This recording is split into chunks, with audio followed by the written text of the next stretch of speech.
Chapter की शुरुआत होती है एक बंदे से जो एक फ़ोटो को अपने हाथ में पकड़ा हुआ होता है और वो जो फ़ोटो में जो बंदा होता है वो मर चुका होता है और उस बंदे के बारे में ये बंदा 5 सालों बाद सुन रहा होता है।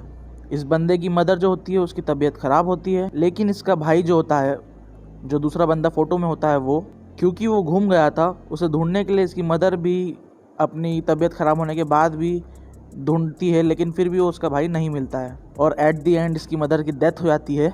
फिर यह भी बहुत ज़्यादा फ्रस्ट्रेट हो जाता है और अपने भाई को ढूंढने पर गिव अप कर देता है। फिर यह बंदा कोरिया छोड़ देता है और अफ्रीका के लिए डिस्पैच हो जाता है। ये मिलिट्री में होता है और ये अपनी ओर से वॉलंटियर करता है अफ्रीका के लिए। प्लेन में ये बंदा सोचता है कि अब मुझे कोरिया वापस कभी नहीं आना पड़ेगा, कोई रीज़न नहीं है मेरा वापस आने के लिए यहाँ पर। कुछ टाइम बीत जाता है और फिर हमें पता चलता है कि इसका जो ब्रदर होता है वो मर चुका होता है और कुछ सामान मिलता है इसके ब्रदर का और वो सामान इस तक पहुँचाया जाता है। उन सामानों में एक स्ट्रेंज जैसी फ़ोटो होती है जिसमें आर्मर वार्मर पहना हुआ होता है इसका भाई। फिर मेन कैरेक्टर सोचता है कि क्या ये कुछ मतलब शूटिंग वूटिंग कर रहे थे क्या मूवी की, और एक उसमें पॉकेट वॉच होती है। वो पॉकेट वॉच वही होती है जो मेन कैरेक्टर ने अपने छोटे भाई को उसके कॉलेज एंट्रेंस एग्ज़ाम के दिन दी थी। फिर कुछ फ्लैशबैक्स होते हैं जिसमें उनकी यादें होती है, जिसमें इसका भाई जो होता है उसको थैंक्स बोल रहा होता है पॉकेट वॉच देने के लिए, और पॉकेट वॉच में जो उसका नाम होता है वो JW चा की जगह JW का हो जाता है। उसका बड़ा भाई जो होता है मेन कैरेक्टर अपना वो फिक्स करने की बात करता है, लेकिन जो छोटा भाई होता है वो मना कर देता है कि कोई बात नहीं, ठीक है, ये भी चलता है। फिर वो देखता है वो जो वॉच होती है वो तो टूटी हुई थी लेकिन फिर भी चल रही होती है। उसे फिर अचानक से अपने छोटे भाई की आवाज़ सुनाई देती है, to my brother who hold this general one day.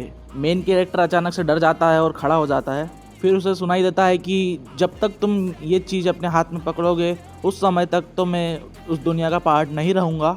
Main character सोचता है कि ये तो कोई मतलब हेलुसिनेशन तो है ही नहीं, और जो क्लॉक होती है उसमें भी कुछ इंस्टॉल्ड नहीं होता है। फिर मेन कैरेक्टर वो जनरल को आगे सुनता है जिसमें बताया जाता है उसका छोटा भाई उससे सॉरी बोल रहा होता है कि तुमको मेरी तरफ से बहुत हार्ड वर्क करना पड़ा, लेकिन मैं सिर्फ मदर के लिए कुछ मेडिसिन ढूंढने गया था और मुझे लगा था मैं जल्दी वापस आ जाऊंगा, लेकिन मैं और दूर होते गया। फिर हमें बताया जाता है कि अक्टूबर 9, 2013 को उसने एक स्ट्रेंज सा मैसेज रिसीव किया जिसमें लिखा था कि अगर तुम ऑब्लिस्क के एंड तक पहुंच जाओगे तो तुम्हारी जो विश है वो रियलिटी बन जाएगी, क्या तुम पार्टिसिपेट करना चाहते हो।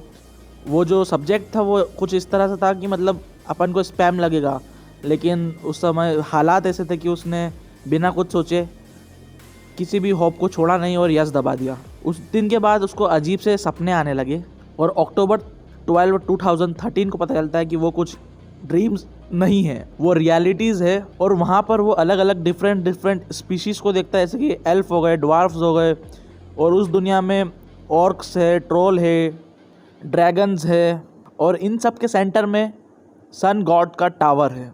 और रूमर्स ये है कि अगर तुम ऑब्लिस्क के टावर को कंप्लीट करते हो तो तुम खुद भी गॉड बन सकते हो, लेकिन उसका जो इंटरेस्ट था वो गॉड बनना नहीं था, उसको तो सिर्फ एलिक्सर चाहिए था उसकी मदर के इलाज के लिए। अक्टूबर 28, 2013 को इसने एक टीम बनाई जिनका मेंटलिटी जो थी इसी की तरह थी, एक क्लैन बनाई इसने, और ये साथ में टावर को क्लाइम करने लगे। और अगर इस वर्ल्ड को रियल वर्ल्ड से कंपेयर किया जाए तो ये वर्ल्ड कोई मामूली जगह नहीं है। अक्टूबर 9, 2013 को इसने डिसाइड किया कि घर से भाग जाएगा ये, क्योंकि उसको ज़्यादा से ज़्यादा आधा साल ही लगेगा। उस टाइम में ये पूरे अपने कनेक्शंस जो है बाहर की वर्ल्ड से तोड़ देगा। इन्होंने जो अपनी टीम बनाई थी, अपनी क्लैन बनाया था, उसका नाम इन्होंने आर्टिया रखा, और आर्टिया जो है हर एस्पेक्ट में बेस्ट है। फिर 2014 आ जाता है और सितंबर 7 को ये डायरी में लिखता है कि इनकी जो स्पीड है बहुत ही स्लो हो गई है और इसको लगता है कि एक और साल लग जाएगा मुझे यहाँ से निकलने में। फिर नवंबर 11, 2014 एक बहुत ही बड़ा कॉन्फ्लिक्ट हो जाता है बड़ी हाई रैंकिंग क्लैंस के साथ में। इनकी स्पीड और ज़्यादा स्लो हो जाती है। फरवरी 31, 2015, पता नहीं है फरवरी 31 लिखा हुआ है, लेकिन फरवरी में 31 डेज होते नहीं है। हाँ, तो आगे बताया जाता है कि ये कोई एग्रीमेंट नहीं रीच कर पाते हैं और ये वॉर में जाने वाले होते हैं। फिर बताया जाता है कि इनके साथ में जो दूसरी क्लैन जो एलाइड होती है वो पूरी डिस्ट्रॉय हो जाती है। 2016 मार्च 4 में बताया जाता है कि अब इसके पास कोई है जिसे ये प्यार करता है। फिर हम देखते हैं कि मेन कैरेक्टर के पीछे कुछ मेमोरीज आती है। सितंबर 19 2016 एक और वॉर जो है स्टार्ट हो जाता है।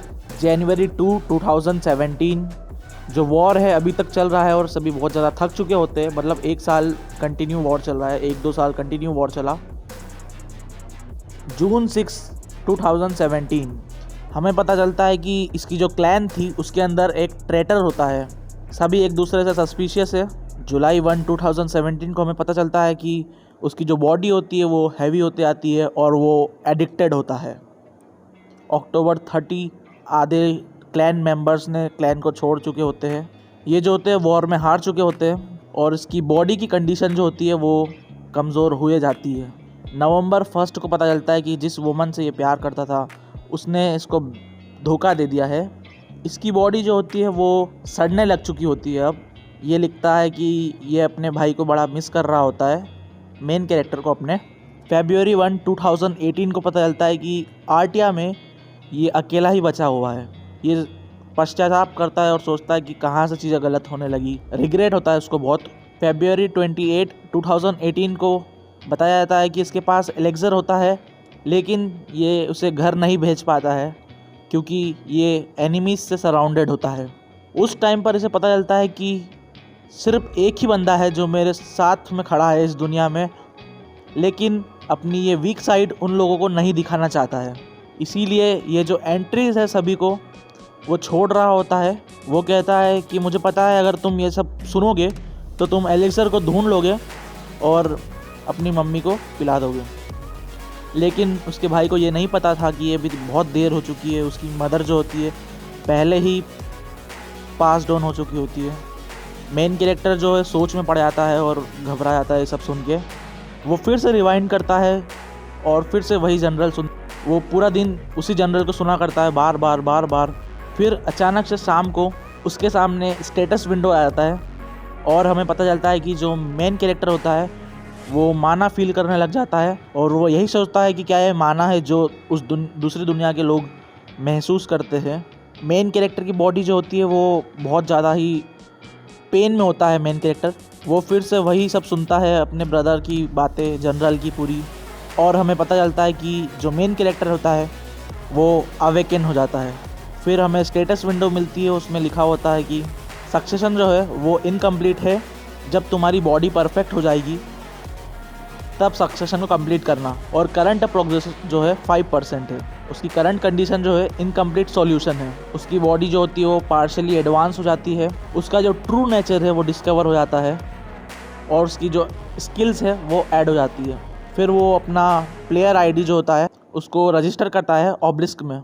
फिर वो सोचता है कि अब मुझे पता है कि मेरे ब्रदर के साथ एक्चुअली क्या हुआ, क्यों उसे किसी ने डेथ तक पहुंचाया और वो मेरे पास 5 साल बाद इस तरह से क्यों आया। अगर यही केस है तो मैं रिवेंज लूँगा अपने भाई के लिए। और इसी के साथ पहला चैप्टर जो होता है वो ख़त्म हो जाता है। और जो मेन कैरेक्टर होता है वो लास्ट में यही सोचता है कि मैं भी वही करूँगा तुम्हारे साथ जो तुमने किया है, उस वर्ल्ड के लोगों को बोलता है।